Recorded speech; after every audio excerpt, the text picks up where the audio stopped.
Hi everyone, my name is Araceli, aka Chelly, and today on Chelly's Mental Wealth, we're going to be talking about autism. I was first introduced to autism when I worked with intellectually disabled adults, and I worked as pretty much a living instructor, and I kind of helped adults live a normal life. I also have a lot of experience working with children. I've had a handful of clients who were autistic, depending on their ages. It was between maybe I would say 5 to 8 years old. So, and I was a community wellness specialist. I was a community wellness specialist about 4 years and 8 months. I specialized in basically behavioral health therapy. And I was a specialist who helped children and teens who struggled with depression, anxiety, on top of being diagnosed with mental disabilities or disorders such as ADHD, autism. That's just kind of to give you an idea as to what type of experience I have in the mental health field. So hopefully it can give you an understanding of what I know and why I know some of these things and what I'm going to talk about in today's video. Now, I did write a script. Look at this, is the first time I do this because it's a lot of information that I utilize that I've obtained from working in the field, and also to just the books that I've read and the classes that I took when I was trying to pursue a master's degree, which I decided not to anymore. I might change my mind. So what am I going to talk about? Yes, it's going to be about autism, but what exactly am I going to talk about in regards to autism? First, I'm going to talk about just the overall definition of autism, just to help people understand what autism is when you read it in a textbook. I'm also going to discuss symptoms and behaviors that a child or teen might exhibit, even an adult, if they are autistic. The other thing I'm also going to talk about is TBS. TBS is basically an acronym word that is for Therapeutical Behavioral Services. And this is a special program that I used to, I was a part of when we would provide mental health services with families, with the mental health organization that I used to work for. Now, this program was very intense, and I am going to go a little into detail once I talk into the specific, program that we did, because with that program it allowed us to figure out what the goals were, basically the behaviors and symptoms that were not allowing them to be able to reach their overall goals. It will highlight the caregivers and teachers' aid strengths when a child is autistic. I'm going to talk about triggers that I noticed that maybe autistic children or teens may deal with that may cause certain reactions.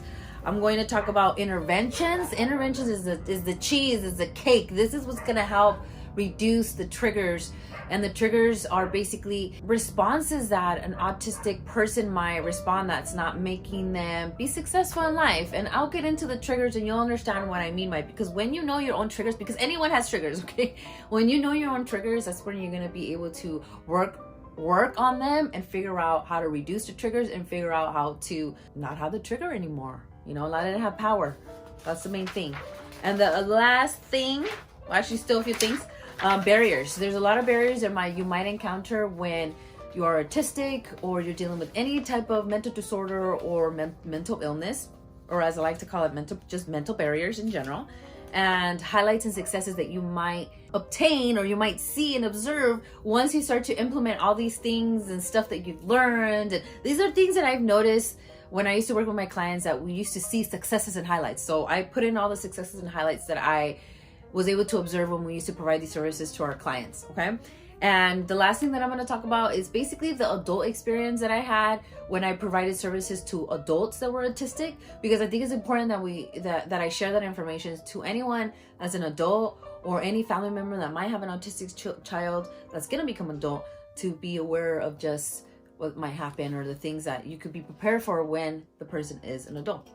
And last but not least, the negative outcomes. I wanted to leave the negative outcomes at the end because I did observe a lot of negative things that I think people should be aware of, whether you're the one that's autistic or you're a family member, to hopefully you can keep the person safe, or you can keep yourself safe so that you won't get taken advantage of, or a family member or a friend that you may know cannot get taken advantage of. So it's important. This is why I want to share all this stuff. So let's get started. So what is Autism Spectrum Disorder? What is it?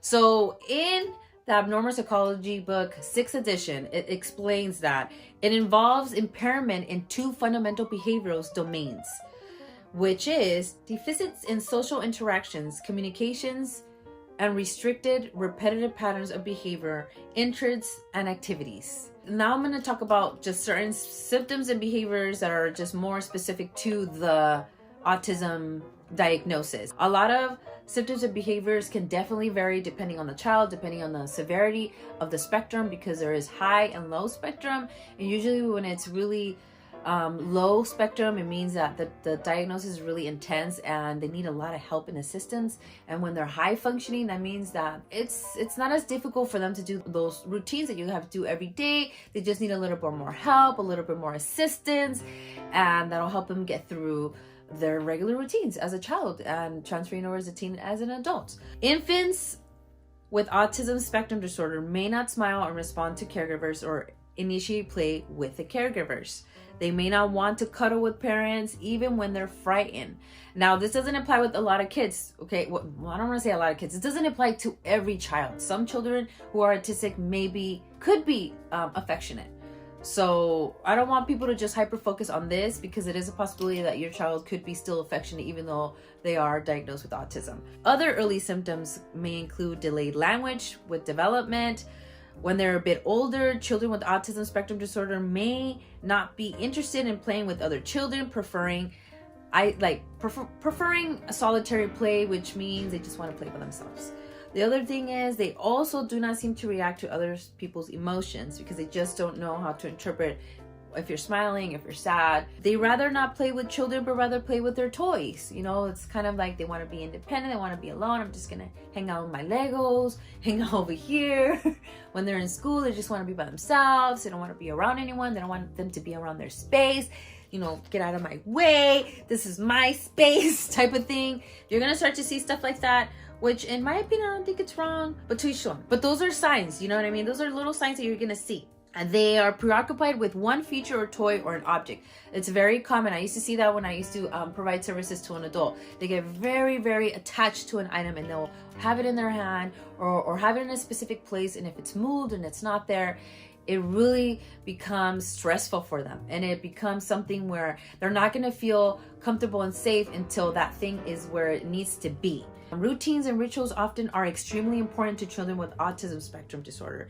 They may become excessively frightened or highly distressed.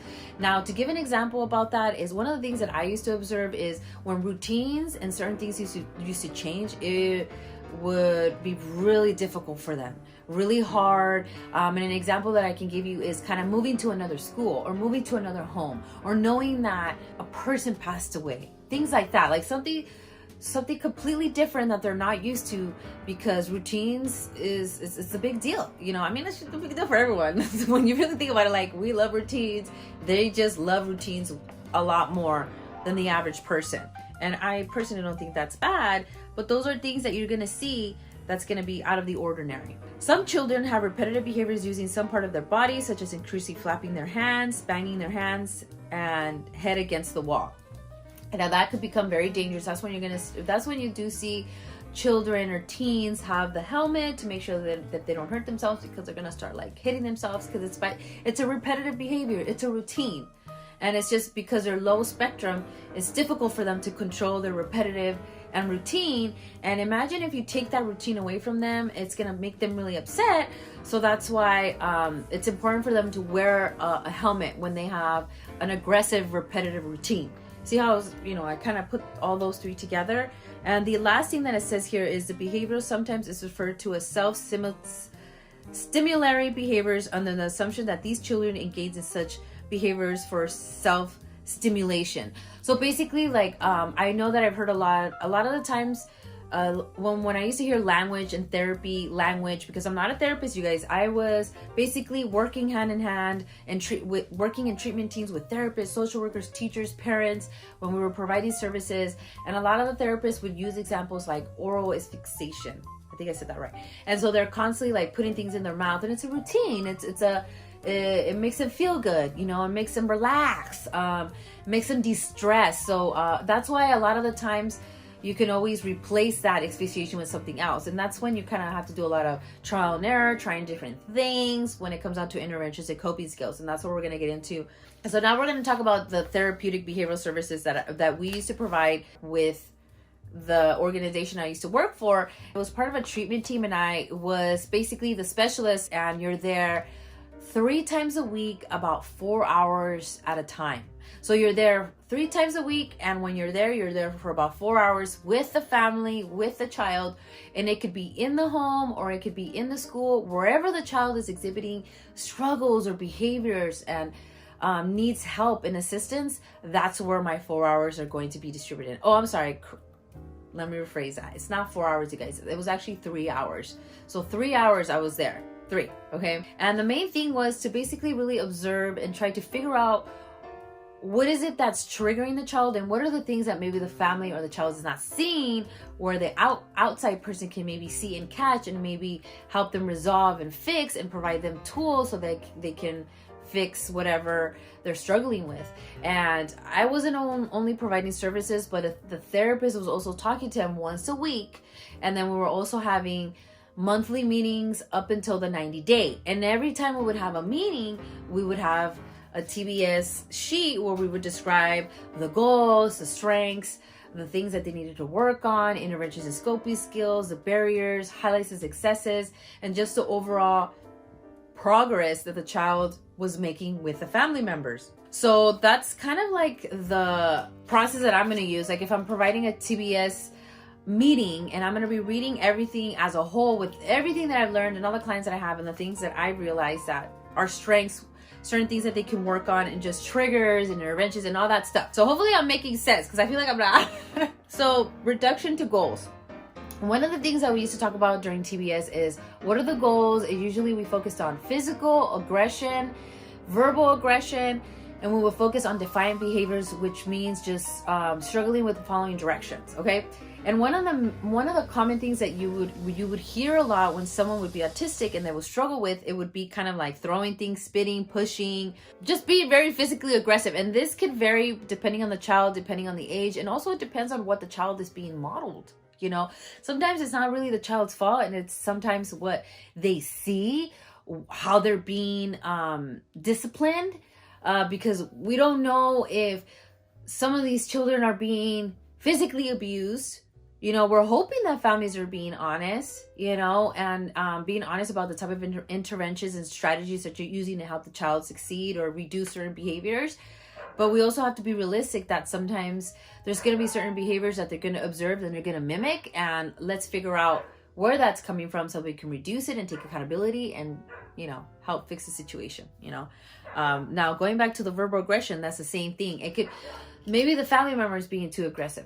Maybe the teacher's being too aggressive, you know. Maybe they're watching certain television or TV shows that's modeling that behavior, which is teaching the autistic child to behave that way. That could be a factor too. Or maybe it's another child in the school system that is behaving that way, and the child is just mimicking that behavior. That could also be an issue, or it could be a trigger towards certain behaviors. So with verbal aggression, it could be cursing, you know, it could be saying, I don't want to talk, or I hate you, or I'm going to kill you. Certain things like that could be said. It's alarming, you know, and if your child is going through something like that, it's okay. And just know that there's help out there, and there's ways to help the child, because a lot of the times it's something a lot more deeper than what they're really truly saying, you know. And it's going to take time. It'll take a long time for the child to feel comfortable enough to finally open up. And that's with anyone, whether you're adult, teen, or a child.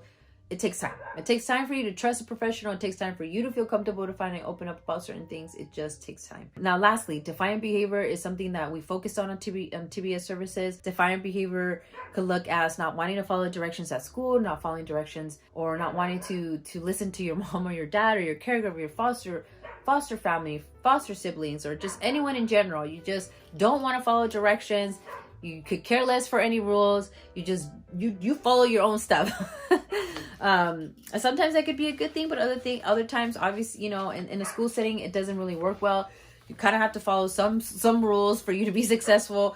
And this is when we come into play as mental health professionals to try to help support and provide certain tools and certain things that they may not see, or maybe certain information that they haven't heard, or sometimes it's just the same information you're kind of repeating and showing families, and it's just because they've heard it so many times from other people, and then when they hear it from other professionals, it's kind of like, oh, okay, maybe this person is trying to be helpful, or maybe this person is telling me useful information that I can apply.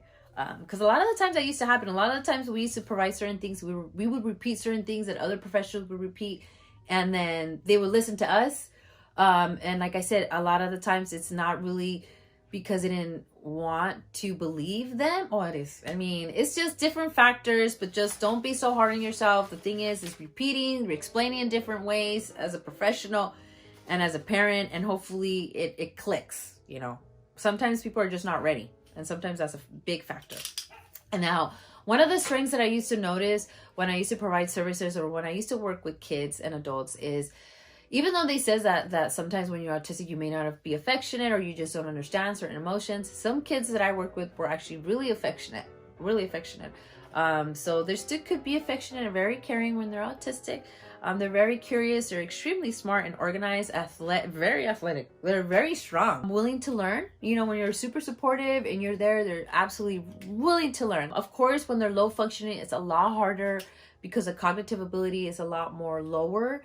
But consistency is key and support is key. It's with anyone. And crafty. I think that people who are autistic are extremely crafty, and they're extremely creative in different aspects. So if you have a child that's autistic, they have very special abilities that you probably are going to start to see as they start to get older. I feel like being autistic in a high spectrum is a gift, in my opinion. Now I'm going to talk about the caregivers and teachers' strengths. These are things that are going to help the child be successful if they're dealing with certain barriers and behaviors and symptoms that they can't seem to overcome.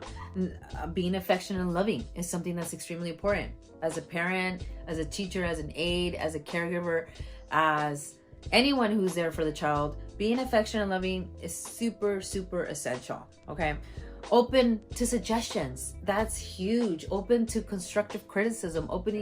Being open to doing different things, you know, so to help figure out what's going to help the child to the best fit that they can, or with their abilities and where they're at the time. Being receptive to services and new approaches, whether the teacher's trying to teach you, or the principal, or the mental health professional, or the behavioral specialist. Just being open to the suggestions they're going to provide if you're going to start to get services and help. Implementing a routine and reward systems and consequences consistently. That helps tremendously with any child with any type of disorder, or if they're dealing with any mental barriers, whether they're depressed or anxious. Being consistent with routines, reward system, and consequences is important. It'll help them tremendously. Now, triggers.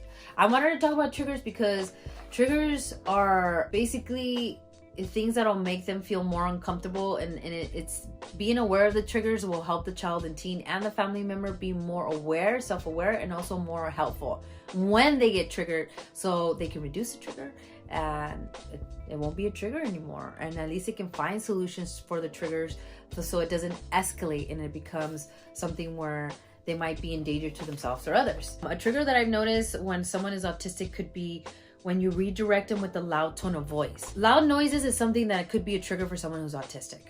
It irks them, and it's just really annoying, and just like, oh, like it's just like, you know, they can't focus. So when you're using a loud tone, when you're trying to teach them something, all they're gonna focus on is the loud tone, not what you're saying. So be mindful. When a child is autistic, using a loud tone is gonna be a trigger. When the medication is not consistent. As a caregiver, if you choose to give your child medication, if it's inconsistent, it's going to be a big trigger because they're going through a lot of moods and changes and withdrawals. They're not adjusting to the medication, and if you're inconsistent with the medication, it's not going to help the situation. It's either you choose to be consistent with the medication or you choose not to do the medication. If you choose not to do the medication, it's possible to be successful. It just takes a lot of work, and it's 10 times harder because you're basically the pill, you know, like the pill does some of the work, and then so if you don't utilize the pill, you're going to do a lot more work. But believe me, it's going to be a lot better because it's reducing all the other stuff that might hurt the child or the teen with the pill, because, you know, the reality is pills will hurt other organs of your body, you know, like the liver, all that good stuff in your body. So if you could do it the natural way, and if you are able to do it because financially you're able to do it, or you could be the caretaker, I would definitely recommend it, because it's better to do it holistically. But I completely understand if you choose to do medication. Now, when they want to complete a routine and you don't allow them, it could be a huge trigger. Like, you have to allow them to complete a routine. As long as the routine is safe, as long as it's not hurting anyone, let them finish their routine. It's none of your business. Let them finish their routine. If they want to do something, let them be. You know, it's not hurting anyone. Let them do their routine. When peers engage in aggressive behaviors, and this could be anyone, you guys. This could be, like I said, it could be a family member, someone close to them or not. It could be a friend. It could be a stranger. It could be just a student. It could be a teacher. It could be someone they observed for a split second from another grade or class. If they're engaging in aggressive behavior and that child is constantly seeing it, or if they're watching TV, if they're watching a television show, if they're watching a movie and they're engaging in that behavior, more likely they're going to start behaving that way, and it could be a trigger. When they don't get enough space, it could be a huge trigger. Kids that are autistic like their space. That's why some educational, information, they constantly saying that they don't like to be affectionate. Well, there's some autistic people that like to be affectionate in their own time, but sometimes they need their space. But most of the time they want their space. So just be aware, if you're not giving them enough space and they're showing signs like, hey, give me space, give them their space. When they get jealous, that's what anyone, But obviously that's going to be a trigger, Make sure that you're fair and even with a lot of things.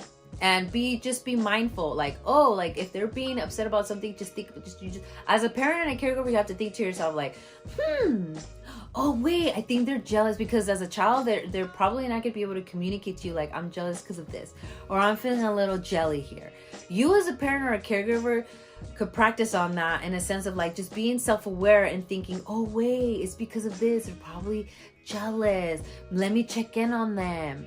Let me give them a little bit more attention because I'm paying attention to this situation, this child, or my new kid, or my new pet, or something like that. You just have to be aware that jealousy could be a trigger. And that's with any child, whether they're autistic or not. When they think they're not being honest, and that's with anyone, you guys. I mean, as a child, a teen, whether you're autistic or not, if you feel like you're being lied to, you're going to get triggered. You're going to get mad. And then it becomes a routine. No. So don't lie. Loud noises and screams. That correlates to the loud noises. Loud noises is a huge trigger for them. If you're screaming, if they hear screaming, little tick, like, it's just, there's certain noises that really irritate me too when it's like piercing. Just be aware, loud noises is a huge thing for them. When unexpected changes occur, that has to do with routines, you guys. That's something I've noticed when I worked with adults and children and teens. When unexpected changes occurred, it was hard. It was hard, but you could definitely be there for them. It's just being supportive, being there for them. It's just hard for them, and it could be a huge trigger to a point where they could be very angry and aggressive. Just be aware. That's why it's important. If you know that change is going to occur, prepare them for that. Don't let it be so unexpected. If you're able to control reducing the unexpected, it'll help a lot. But if it's something that's unexpected that you really can't change, like someone just unexpectedly dies, because of a car accident, things like that, kind of like it could be a learning experience for them. These are unexpected things that are going to happen. Let's prepare ourselves for another unexpected things. What can we do when another unexpected thing happens so that we have a routine? Because they like routines. So you could definitely make that into a strength. And not allowing unexpected changes to hinder their ability to still be successful, and to not allow it to be a trigger anymore. So you could definitely turn that thing around. Another thing that I've noticed that could be a trigger is when they disagree with the prompt and a choice, and that's a given. That's any child. It's going to be a trigger for any child. Like when they don't like a consequence, or they don't like something that they need to do, or a routine, or they ask them to clean up something, it's going to be a trigger. When they don't understand something academically, that's going to be a natural trigger towards any child, especially if they're autistic.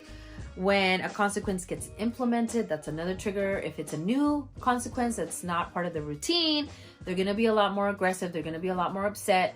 But as soon as they get used to that new consequence, hopefully it won't be as hard to implement. And also they'll understand, and it'll be less of a back and forth, in a sense of them engaging in a behavior, in a sense of like, let's say if they're hitting someone, right, aggressively, and you implement a consequence and you say, well, you're not going to be able to play TV today because you hit somebody. And then they're like, whoa, she's never taken the TV away. I don't like that. And then they're gonna, they might like throw a tantrum, or they might get really upset by engaging in aggressive behaviors. As long as they're safe and they're not hurting anyone, I'm okay with the child engaging in some type of aggressive to let it out. But there's obviously there's certain lines you can't cross. Some people are not going to agree with that. I completely understand. But when I used to work with mental professionals, some professionals agree with that, some didn't. So it just depends. I think it depends on how well you know the person, if you think it might be healthy or not, if they were exposed with aggressive behaviors or not. Because if they're already exposed by being abused, that intervention is not going to work. But if it's something where it's a controlled environment, or they've never been exposed by aggressive behavior, say, you know what, if you feel really angry, why don't you just punch the pillow, punch it, things like that. That's just an example that I can give. Now, another thing that another trigger that I've noticed is when they get nervous. That's normal too. A lot of people, they start to get triggered when they're nervous, when their feelings and concerns don't get validated. That's another very natural response towards any child, and especially if they're autistic. Not getting access to electronics is a huge trigger for kids now. Regardless if you're autistic or not, you're gonna get triggered if you don't have access to your electronics. And especially if it's a part of your routine, you're gonna get triggered, or they're gonna get triggered. So just be mindful of that stuff. Now I'm going to talk about the interventions. The interventions is pretty much the meat of what's going to help the child and teen or adult succeed if they're exhibiting behaviors or certain triggers that they can't seem to get a hold of, or in a sense of get control of that trigger so that it doesn't control them. So the interventions is super important. The biggest thing about interventions and coping skills is making sure you're consistent, making sure you rotate them, making sure that you change different ones, making sure that you modify constantly, just trying different ones, because you just don't know which are going to work and which are not going to work, because every child is different. They have different personalities. People are just into different things. Now let's get into it. All right. Legos. I've noticed that Legos help autistic children tremendously, like a lot. Building blocks, those magnet things that you guys see, they're very expensive, but they're super, super helpful when a child is autistic. Playing with sand, all that good stuff. Like anything that has to do with building, they get to be doing that all day, which helps them not be within like if you had a choice within electronics and building things, I would encourage them to focus on Legos, blocks, sand, building, things like that.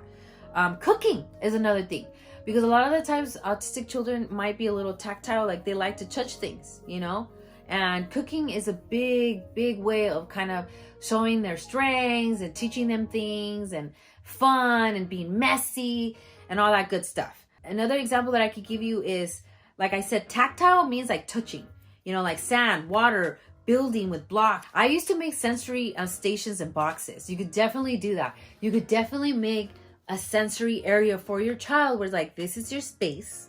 You could do whatever you want here. You can make a mess, throw things, touch, whatever, but this is your space. All the other spots, you can't do that, but you can definitely do what you want to do here. Here's your sand, here's your blocks, you want to draw, this is here. And hopefully, as you keep reinforcing that and reminding them, eventually they're going to know, okay, I can do this at my own time, in my own space, and be happy. Like, they feel like they're being heard. Like, they're like, okay, they're really embracing my hobby, what I'm into. Because if I want to be dirty, let me be dirty and mess around, and then I'll clean up at the end, Little things like that. It makes a huge difference when you give them a little section for them to be their own selves and just embrace who they are. Okay. Coloring is a big thing too. Any type of coloring or arts and crafts, they'll love. Give them options to get some space for 20 minutes in a safe area is big. Like, remind them, like, you want some space? Do you want 20 minutes? We could go back and talk about it. Do you want to go to your room? All that. Remind them, because a lot of the times, even with any child, just reminding them about their choices is going to help them, like, oh yeah, I do want to. And then they go and they do it. Because when you're angry, sometimes you don't think about your interventions and coping skills. Explain with minimal words and communicate one step at a time. One of the things that I've noticed with autism is Ooh, I don't even remember how my supervisor used to say it, because she would always try to explain to me, like, you kind of have to be straightforward with minimal words. Like, pick up the trash from the floor and put it inside the trash can. You can't just say, take the trash out. You have to be specific, but not too detailed, so that it's kind of to the point and to the task. And that's with anything when someone is autistic. So don't use so many words, just one thing at a time, one step at a time. And eventually they'll be able to capitalize it. Allow them to track and write down the routine for the day. Get a mini calendar. This helps them, since they love routines. It'll help you understand their routine too, so they feel supported at whatever age they are. And it helps you kind of like understand, like, what are they into? What do they want to put in the routine? How can I help them adjust the routine? You can help them be more successful with the routines if you start to do it now at a younger age. Use incentives and verbal praise for progress and good behaviors after they have completed their tasks or directions given by an adult. This is a common thing. Anyone loves praises, rewards. It's like we all do it, even as adults. And I give you an example. Like when brands send you guys gifts, or they send people gifts, they're rewarding them. You know, they're rewarding them in some sense, like, oh, thank you for talking about my stuff. Thank you for saying something positive. But that's an example. You know, it's like they're trying to reward certain behavior so that they can continue to do it. Now, you could do the same thing with kids. Reward positive behavior so they can recognize, oh, okay, if I keep doing this, mom and dad are going to keep rewarding me because I'm earning it, versus just giving it to me. And then, oh, my mom and dad or my caregivers are giving me consequences because I'm not doing this right. And then slowly but surely it starts to click. The more that you do it, the more that you're consistent, the better it's going to be a routine. And it's not going to be such a hard thing to implement and for them to respond to. Another thing is purchase earplugs to help them reduce loud noises they can't control. Earplugs is such a big, I used to recommend earplugs all the time. You know, like, especially because a lot of the times you're not going to be able to control your environment's noises, or you're going to go to a party or a concert or a place that you can't really avoid the loud noises. I definitely recommend earplugs, and I definitely recommend those things. I've seen children with those things, like, you know, and it helps. If the child feels comfortable wearing those, why not? You know, recommend them, make them beautiful, decorate them, make them look really be artsy. You know, you could totally make it into a thing where it's fun, like, oh, look, I got you these headphones, let's decorate them. You know, let's make it into an activity. You could definitely decorate the headphones, anything that they use, decorate and make it their own so that they feel special, and it could be like a bonding time for you guys. Another thing that I would always recommend is enroll them in activity or sports.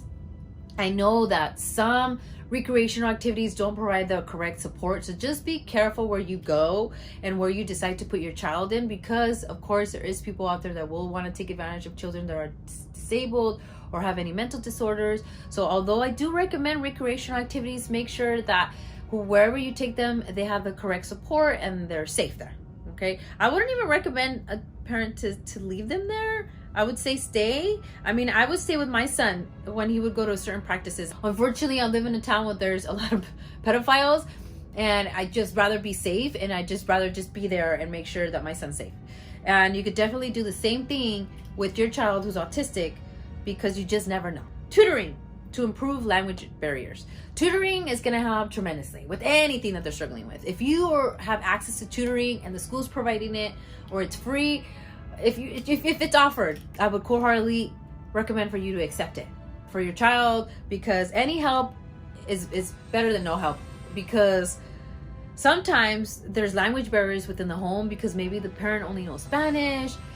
And if they're offering it, take it, you guys. Like, just take it, you know, like, because sometimes we can become prideful as just humans, depending on your culture or your ethnicity. Your pride could be a little bit more stronger than others, but it don't matter. We all struggle with pride, but help goes a long way. And if they're offering it, it's okay to take it. Stay consistent with the reward system. The rewards are pretty much consisted of little cotton balls that would reach certain prizes as a child kept doing good things. So it's a reward system. So as the more good things that they did, and they kept seeing the good things that they were doing because of the balls that they were obtaining, and every time they would reach a reward, they would get that reward, and they would get to choose the reward, so it would be more motivating. And of course, the rewards had to be obtainable by the parents. Like, we couldn't pick rewards that were like oh, give me $100. Oh, no. You know, if the family couldn't afford $100, if we weren't going to do that, we're going to do something that the child and the teen was going to be satisfied, on top of the parent being able to sustain that reward right after me leaving.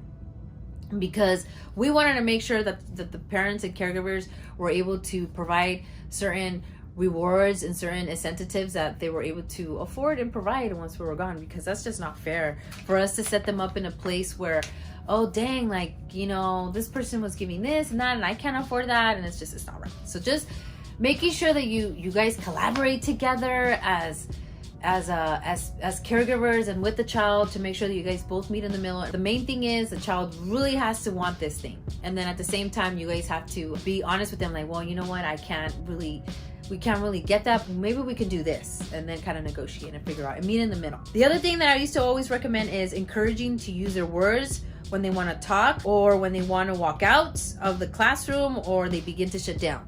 So encouraging them to use their words. It's a constant thing. Like if they were wanting to get upset, or like all these things, like leaving the classroom or shutting down, encouraging them to use their words was super helpful. Did it work all the time? No. But if you're consistent and you remind them to use their words so you can help them problem solve and resolve the issue, slowly but surely, little by little, they will start to use their words. Model and role play communication and problem solving skills with a moderate tone of voice.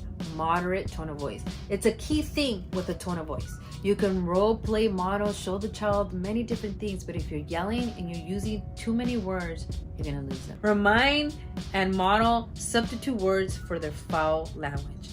Use substitute words. If the child picks up bad words because you're starting to use bad words, just take accountability and start to substitute your own words, so that eventually they're gonna start copying you.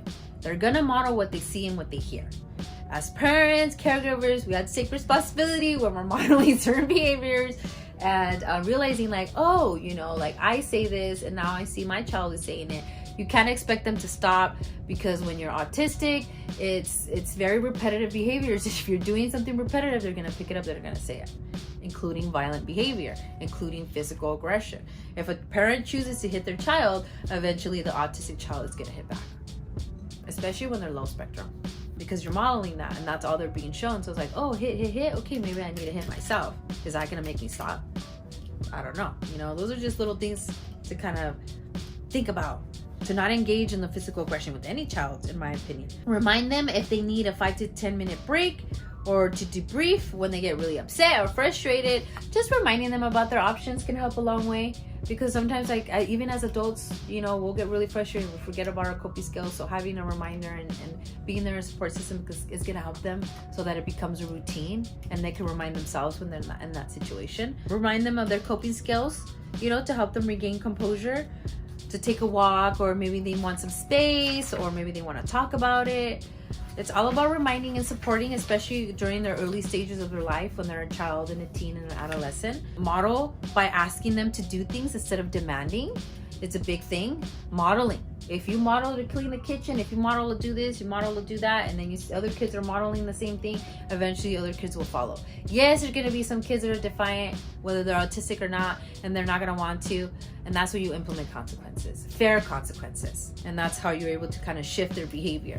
And then when they start to see the other kids get rewards, and then the person that's not doing what they're supposed to be doing, but they're getting consequences, then eventually they're going to want to start to do things, because, well, they're getting rewards and I'm not, I'm getting consequence. Eventually they're going to turn around their behavior. It's going to take time. They're going to fight it. There's going to be a very, very peak moment where they're going to be like, nope. And then eventually, it always happens, you guys. It always happens. You just have to be very, very consistent, and you have to, like, put your foot down. Like, don't fold as a caregiver. Another thing is ignore unwanted behaviors. Provide 5 to 10 minute space, validate concerns, then attempt to problem solve. One of the things that we used to always recommend during services is called active ignoring. Now, you would ignore certain behaviors that you didn't accept. What is it called? They were called like attention seeking behaviors, kind of like crying, but you knew the difference between the cryings, and it's like, okay, that type of crying, I know, like, that they're not really sensitive, they're just trying to get my attention. You would ignore that, and then you will go back to paying attention to other positive behaviors, such as, oh mom, look, I finished this, and then you start to pay attention. Or, look mom, I built this Lego. by myself. Oh wow, good job. But if they're like, mom, it's not coming from I don't want to say respectful either, because respect is different when it comes out to different cultures. That's something that I learned in the field, is that respect is in different ways. For some people that's not disrespectful. For other people that's kind of disrespectful when they're like, mom.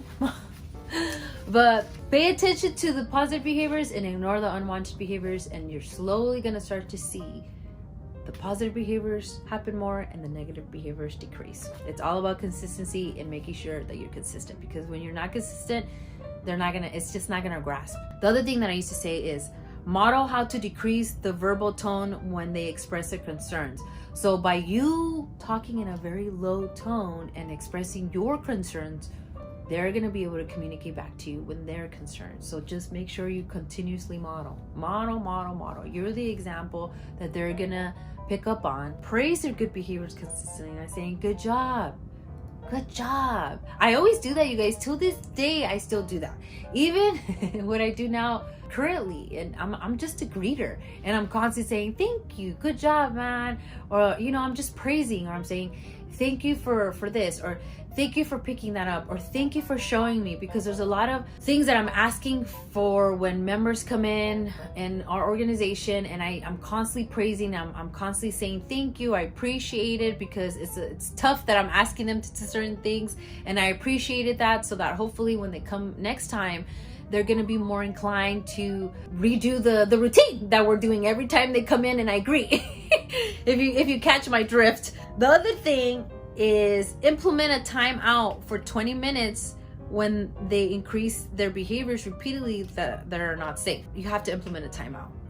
There's ways of implementing. There's so many different ways of implementing timeout. There's so many videos out there and on YouTube to implementing timeout.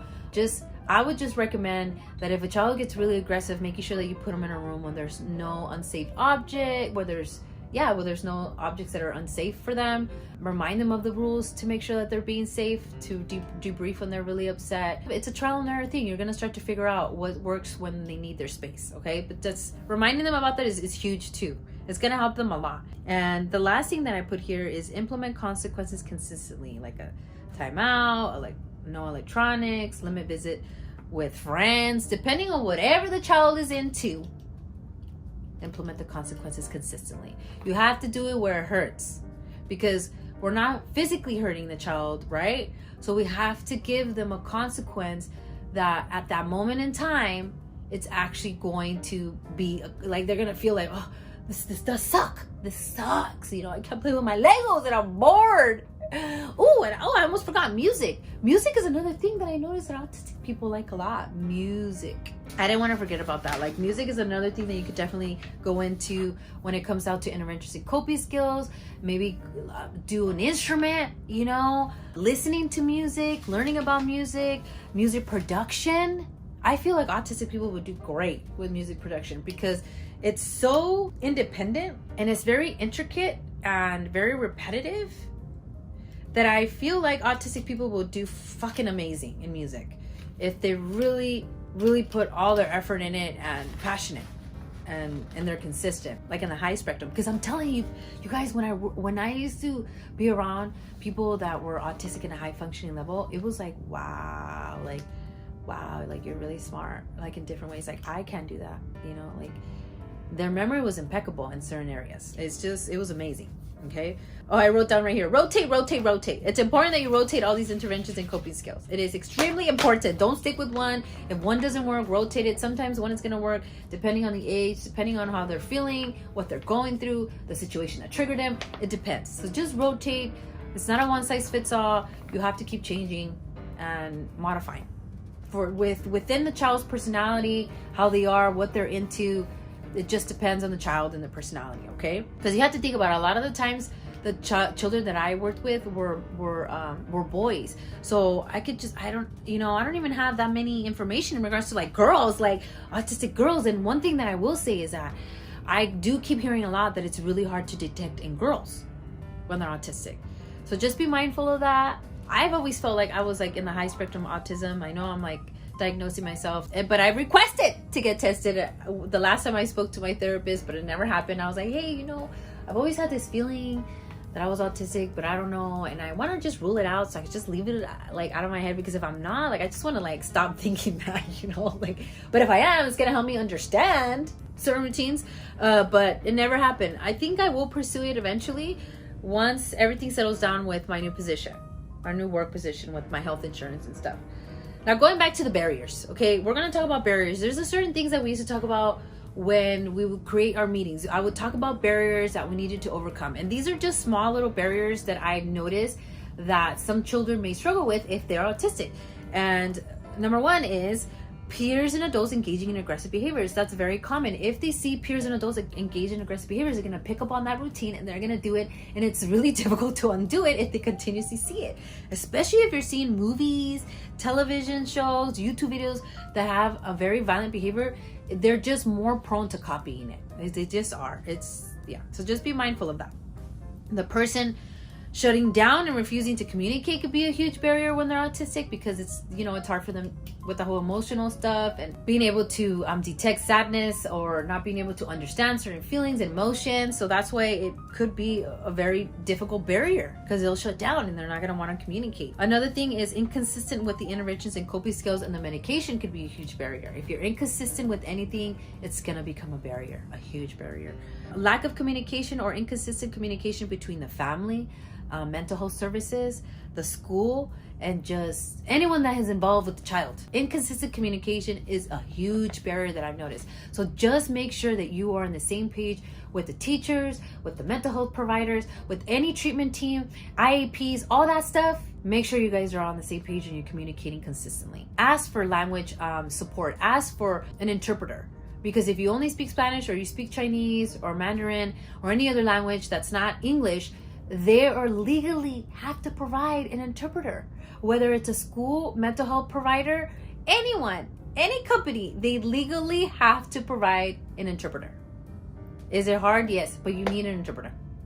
So that at least you understand what's happening. And if you can try to get a mental health professional that speaks bilingual, or that speaks Spanish, or that speaks any the language that you speak of, even better. But I know that it's difficult. The good thing is that nowadays we're seeing a lot more people that speak different languages are providing mental health services.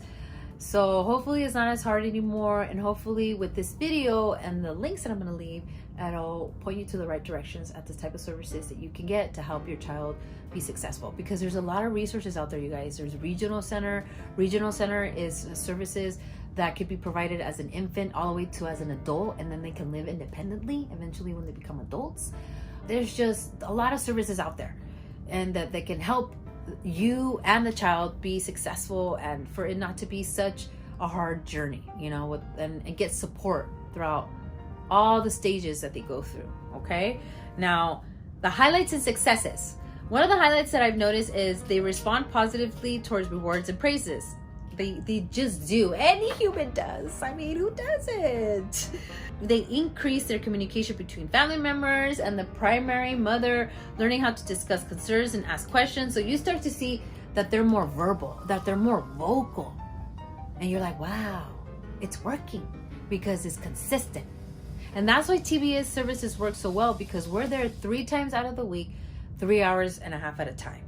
Because I know I said 3 hours. First I said 4, then I said 3, but now I remember it was like 3 hours and 30 minutes that we used to be there.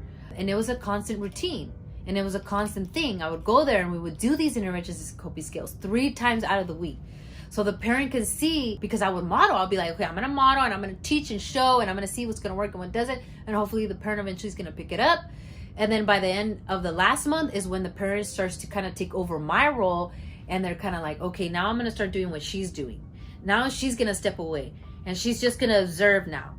You know, it's going to see what other suggestions and advice she can provide, and other things that I might be able to work on or could work on with the child, so that we can continue to be successful once these services leave the household or the school. And I would do the same thing with the teachers. I would model, teach them how to respond to the child. I would tell them, you know, it's because of the tone. And, you know, sometimes, unfortunately, some people didn't want to listen as adults, which was really sad. So if you're an adult, if you're a professional, if you're a teacher, if you have a client that's autistic and a professional comes in, try to give suggestions, recommendations, and you're not being open, it's going to be super hard for the child to even be successful, because the child is going to see that you guys can't even work as a team. And if you guys can't even work as a team, the child's not going to want to try. They're just not going to want to try. You know, children are really smart, regardless if they're autistic or not. They're really smart and they pick up on things like that.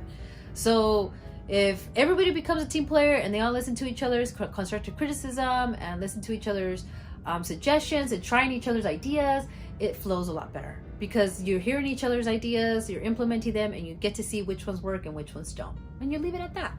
Don't get stuck on like who was right and who was wrong. Just be happy that something worked and it's becoming successful, and the child is happy. And that's the main goal. Is the child happy after the services? That's the main goal. And the family too as well. Are they happy already? Do they feel like they've reached some of their goals, where they feel like, okay, I can do this. This is possible. There can be change in a positive manner.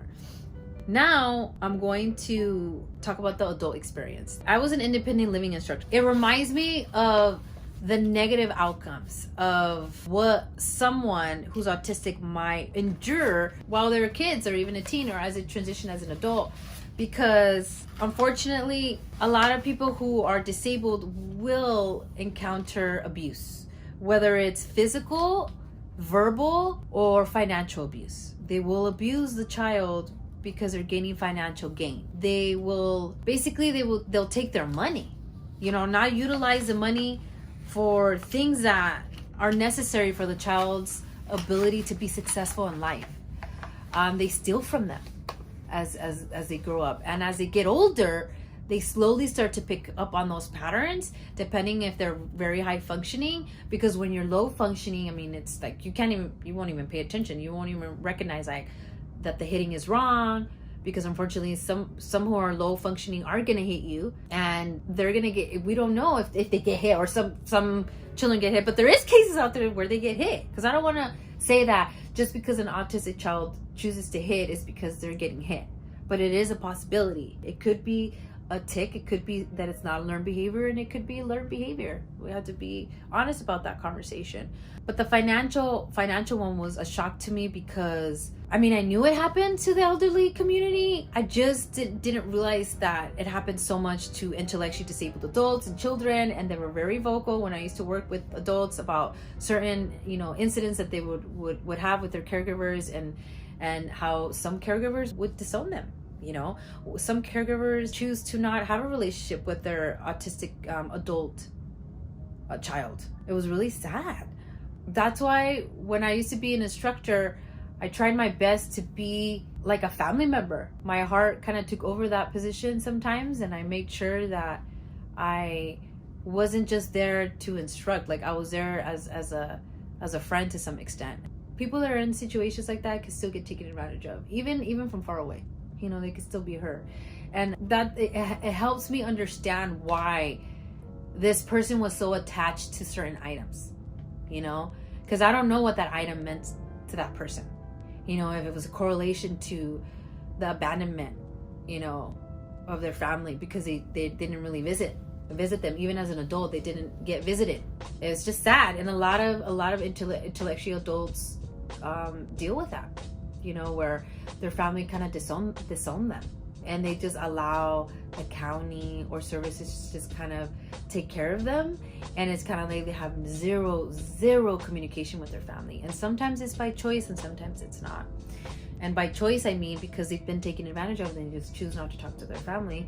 And other times it's because, they've been abused, and it's just like they choose not to even engage with their family members, because they kind of are cognitively smart enough to realize that they deserve better. And they do. Everybody deserves to be taken care of, to not be taken advantage of, to be treated with love and respect. Whether you're rich or poor, it doesn't matter. I know that I've gone through my phases and stuff where I'm really mean to certain things, that I say certain comments. But in my heart, I know that everybody deserves to be treated like humans, regardless of a disability, regardless of a disorder, regardless of any mental disorder, and vice versa. Whether you have a disorder or you have a mental health disability or a barrier, you should always respect people and treat people the way they should be treated. The way, what was that one thing? Not the golden rule, but was it? Is it gold? I don't know. But the other one, they kept saying, treat people the way they want to be treated. Not the way you want to be treated, because everybody wants to be treated in different ways. You can't assume that everybody wants to be treated the way you want to be treated. Treat people the way they want to be treated. And if they're very vocal about it, respect it and treat away. And hopefully people will return the favor, because people who do communicate are usually will reciprocate. So those are the ones to keep as friends and families, to keep them around. All right. So even though I did kind of end a little heavy in a sense of like how some people might get taken advantage of when they're dealing with any type of disabilities, there is a light at the end of the tunnel, and there is a lot of support and help out there for anyone who's an adult or a child that needs help. It's the main thing is about advocacy. It's about using your words. It's about not giving up, and advocate. I used to always tell parents, children, always advocate for yourself. Don't give up. Depending on the school system, depending on where you live, sometimes it's so hard to get these services, but the more that you keep trying, don't give up. Eventually you're gonna get something, because you a fighter. And I've always been that way. I don't give up. I just keep going. When I want to reach a goal, I don't give up, and I keep doing it, and I keep doing it. And I try to teach the families that I work with the same type of techniques so that they don't get discouraged or lost, especially because when you're only speak, you don't speak English, and it's hard. It's really, really hard. So don't give up. Keep trying.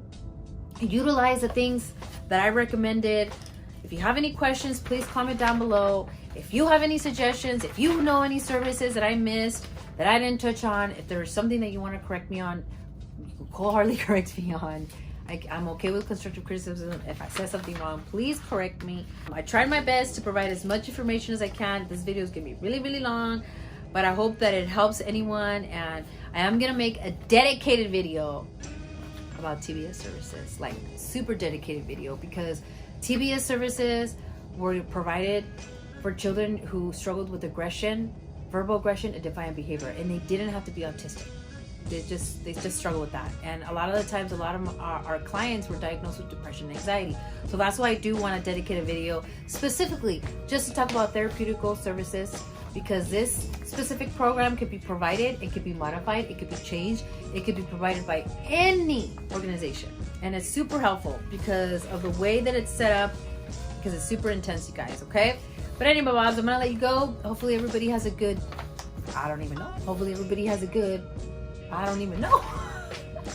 hopefully you guys had a good rest of the year, because I know it's been tough. Like I've said before, I'm not gonna stop doing these mental health videos. Thank you for continuing to watch. Thank you for continuing to support. And remember, coping skills are not a one-size-fits-all. Make sure that you take care of yourself. Make sure that you practice self-care. Make sure you check in on yourself, and don't be so hard on yourself. Don't be so hard on yourself. That's something I've always taken since I've gone therapy this whole last year. Don't be so hard on yourself. Take it one day at a time. All right.